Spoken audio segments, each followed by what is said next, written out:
In this session, I am going to discuss the Karnataka TET Paper 2 blueprint, and I am also going to tell you the strategy to score 120 plus this time in Karnataka TET 2024.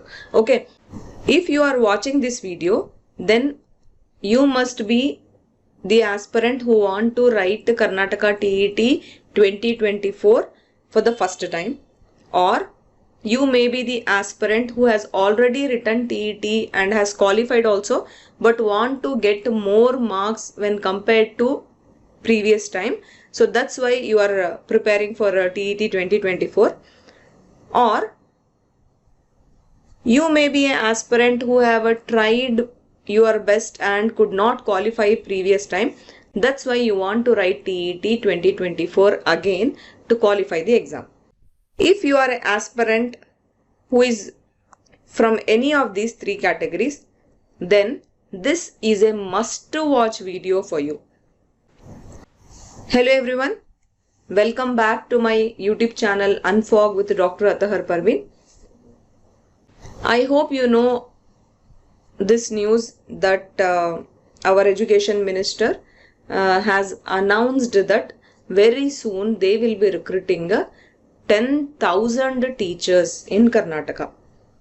Specific categories they have not told, whether it is GPSTR, Hstr and all that, but it is obvious that all that is included in this 10,000 posts. Okay, this becomes a very important news for us because there are some teacher recruitments like GPSTR is there.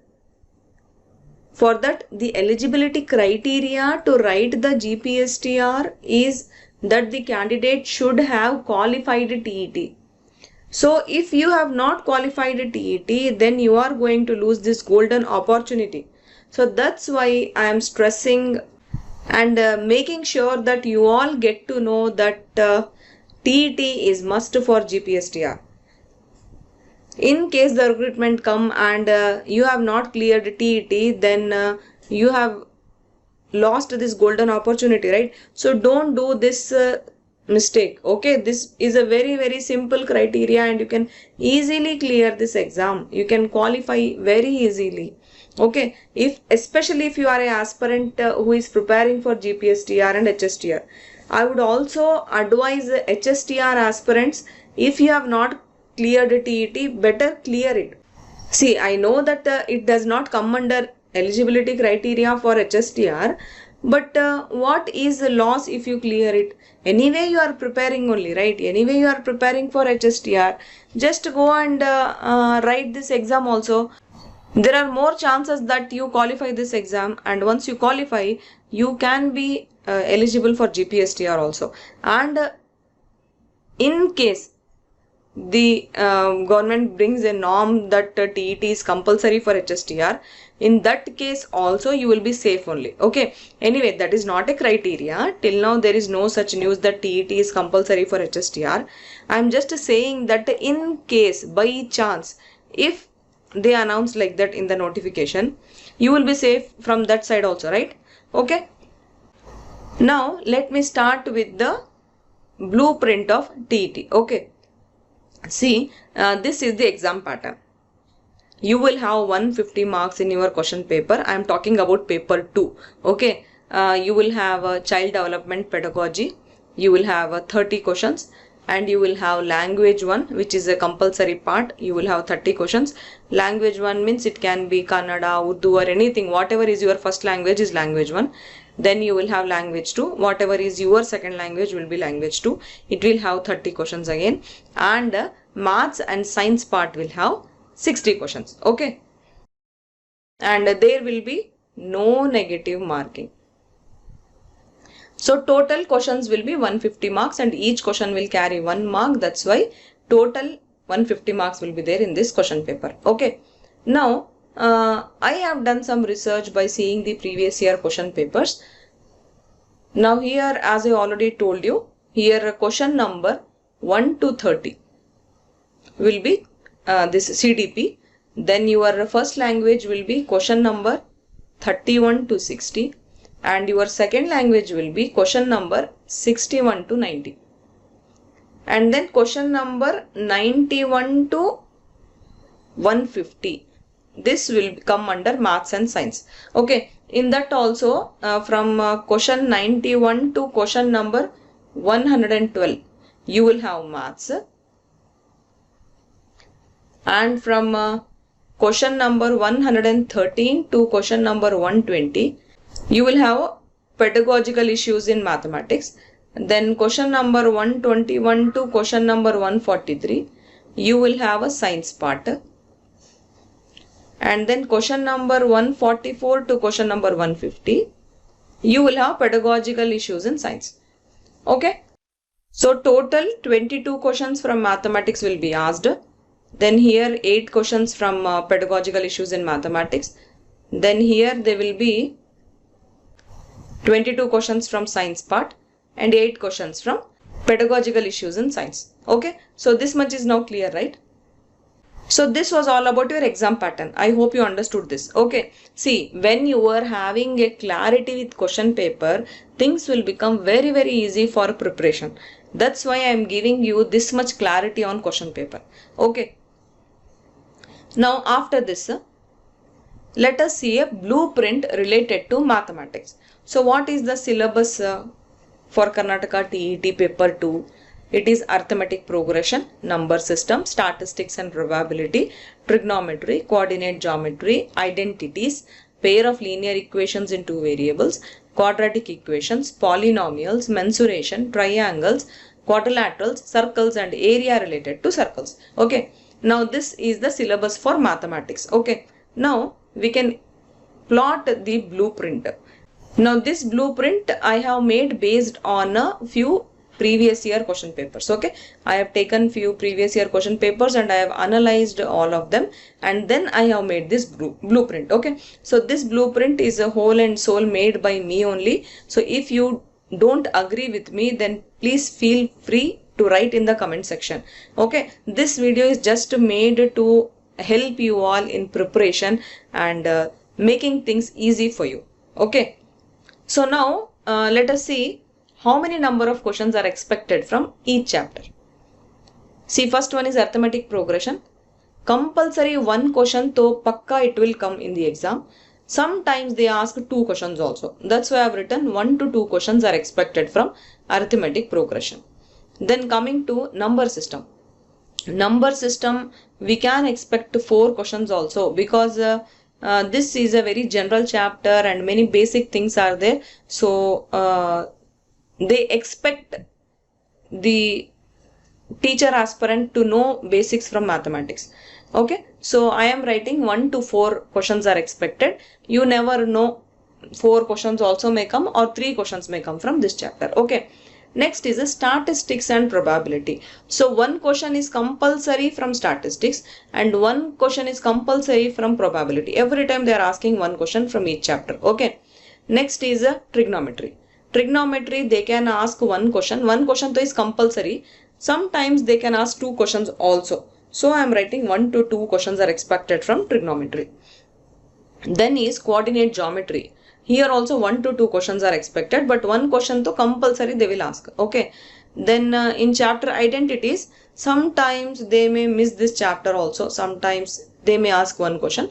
So that's why we are expecting 0 questions or maybe 1 question from this part. Okay, next is a pair of linear equations in 2 variables. This also sometimes they skip, sometimes they ask 1 question from this chapter.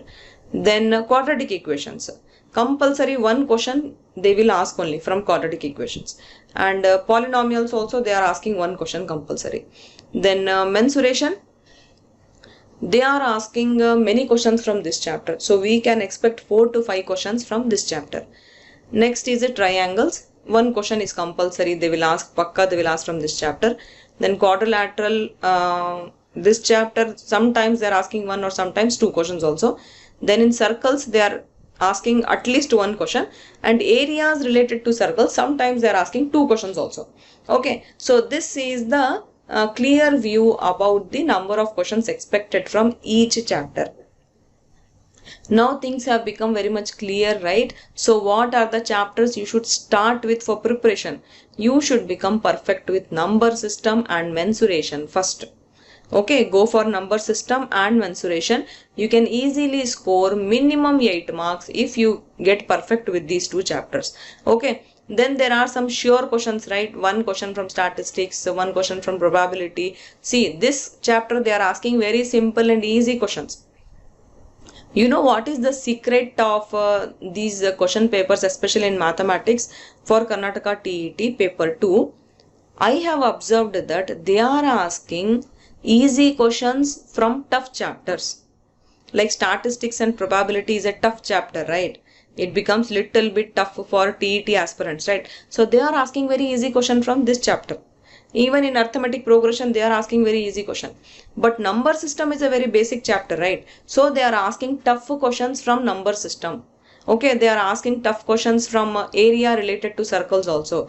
They are asking tough questions from mensuration also. Okay, so what are the easy chapters? You should go for tough questions. You should practice tough questions also. What are the tough chapters? You should just know the basics related to that chapter. This is the secret. Okay, just mark my words and follow this strategy in preparing mathematics. Okay, now if you follow what I am telling, you can easily score 25 marks. I am telling at least 25 marks out of 30 questions. Okay, along with this, of course, you will have 8 questions from pedagogical issues in mathematics also. Including that, I am telling, including that, out of 30 questions, you can easily score 25 marks if you follow my strategy. Okay. So this though, I promise you, if you follow my strategy and you start preparing right now, just after watching my video, then you can easily score 25 marks out of 30 in this part of the question paper. Okay. Now let us see science part. In science part, no, what all is there? Physics is there, chemistry is there, and biology is there. So I have analyzed the question papers and I have made a blueprint for this also. So here you can see in physics, motion and gravitation, including these two chapters, we may expect 1 to 2 questions. One question is compulsory from motion. It is very rare case that they ask one question from gravitation. That's why I am giving 1 to 2 questions in this part, motion and gravitation. Next, coming to how do things work in this light, lens, mirror. In this we can expect 1 to 2 questions. In fact, we can expect 2 questions also. One question they may ask from light, another question they may ask from lens or mirror. Okay. Next, coming to electricity and electric circuits and resistors. So this is also a very important chapter. 1 to 2 questions we can expect from this chapter. In fact, they have asked 2 questions many times. Okay. Next, magnetism, 1 question. Compulsory, they are asking 1 question from this part. Natural phenomena. Sometimes they ask, or we may ignore this chapter also. Okay. Next, coming to chemistry, materials and materials in our daily life. From this part, we can expect 1 question. And acid, bases and salts, we can expect 1 question, or sometimes they will not ask, but 1 question we can expect. Then atoms and molecules, we can expect 1 question. In this part, no, they will ask something related to scientists or inventions or discoveries, or simple easy questions will be asked from this part. Then polymers, general questions they will ask 1 question. Natural resources also, if they want to ask, they will ask 1 question. General questions will be there. In chemistry, the most important chapter is chemicals in our daily life. From this part, we may expect 2 to 3 questions. Sometimes continuously they are asking 3 questions also. Okay. So in chemistry, chemicals in our daily life is important chapter. And in physics, motion is important, current electricity is important, how do things work is also important. Okay. Now talking about biology, see, it is very general syllabus is there. Like for example, this part, food and its sources, food and its constituents. No need to read much related to these chapters, right? If you have little bit of good general knowledge, you can answer questions from this part. Anyway, they are not asking many questions. from this part. Okay, we can expect 1 to 2, not 2 also. I am expecting only 1 question from this part. Okay, next coming to living world microorganisms, plant kingdom and animal kingdom. From this part they may ask 2 to 3 questions. Okay, so this part you will have to study, especially if you are a PM method aspirant. Okay, things will become very easy for CB method aspirants, but for PM method aspirants it will be tough. But it is vice versa. For PM method aspirants physics will be easy, and for CB method aspirants biology will be easy. Chemistry though, I think both PM method aspirants and CB method aspirants can cope up easily. Okay, now coming back to biology, in animal kingdom, cell, tissues, organ and organ system, maximum questions are asked from this part only. Okay, 4 to 5 questions are asked from this part in paper 2. Okay, so as I already told you, if it is physics means it will be easy for PM method aspirants. If it is biology means it will be easy for CB method aspirants. So you can score 13 marks easily from physics and chemistry part, and you can score 12 marks easily from biology part. Okay, altogether you will get 25 out of 30 if you do so much. Okay, so little bit up and down can be there. Maybe PM method aspirant will score less in biology but more in physics and chemistry, or CB method aspirant may score less in physics and more in biology and chemistry. Overall, if you take the total count, you can easily score 25 out of 30. Okay, just thing is you should follow my strategy. See, according to me, chemistry is dead easy because the 3 marks you can simply score just with chemicals in our daily life. There are no concepts, nothing. It is just like GK, right? Even in biology also, in this part especially, this we are expecting 4 to 5 marks from this part, tissues, organ and organ system. So this is only important in biology, tissues, organ and organ system.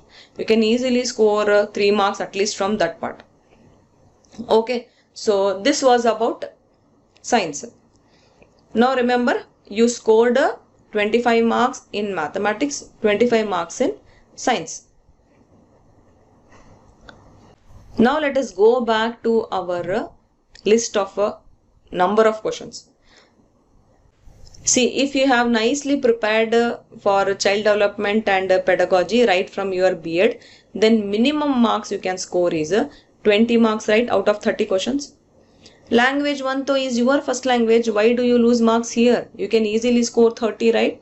Or maybe you can score at least 27, 28, right? Because it is your language, it is the first language. Okay, and language 2 also, language is usually very easy, right? In language 2 also, you can at least score 25, right? And what about maths and science? You can score 25 and 25 in both, right? So what will be your total marks? You can easily score 125. Now you may say that, madam, you have written very high marks. We are not going to score so much marks. So let us go for the lower side.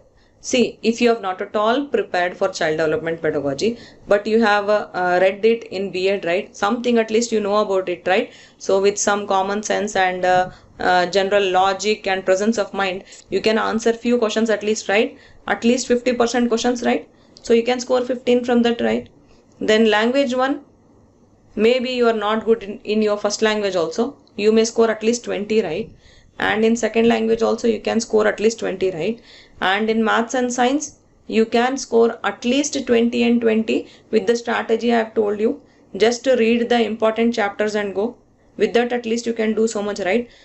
In this scenario also, you will get 95. Means you are qualified for Karnataka TET in both the situations. Go for the lower side or go for the higher side. You never know, you can get more than 125 also if you prepare well. But my point here is that this exam is going to be very easy if you are already preparing for GPSTR and Hstr. So please don't waste this golden chance, and please this time you have to apply and you have to clear TET, because this is only going to open your doors for teacher recruitment examinations. You can become a government teacher for a lifelong time. It is a achievement, right? But for that You should have qualified TET, especially for GPSTR I am telling. Okay, but still I am telling for Hstr aspirants also, better this time you apply and you write TET. What is the problem? There is no loss in writing the exam, right? Okay. So I really hope that you agree with what all I have told. If you are agreeing, please do write in comment section. If you are not agreeing also, please do write in comment section. And also let me know which video do you want next related to Karnataka TET. Okay, and if you want to join our paid classes, then you can write to us at atahartethstrcourses@gmail.com. It is an email ID. You should mail us. Why I am always telling to mail means I am giving courses in mail only. That's why I want your email ID. Okay, and then you can also message me in WhatsApp 9110558369. Okay, if you have any queries. You can contact me with the Telegram group also, and Telegram channel is also there. You will get the link of Telegram group and Telegram channel in the description below this video. Okay, so I really hope that today's discussion helped you all. Thank you. All the best. Bye.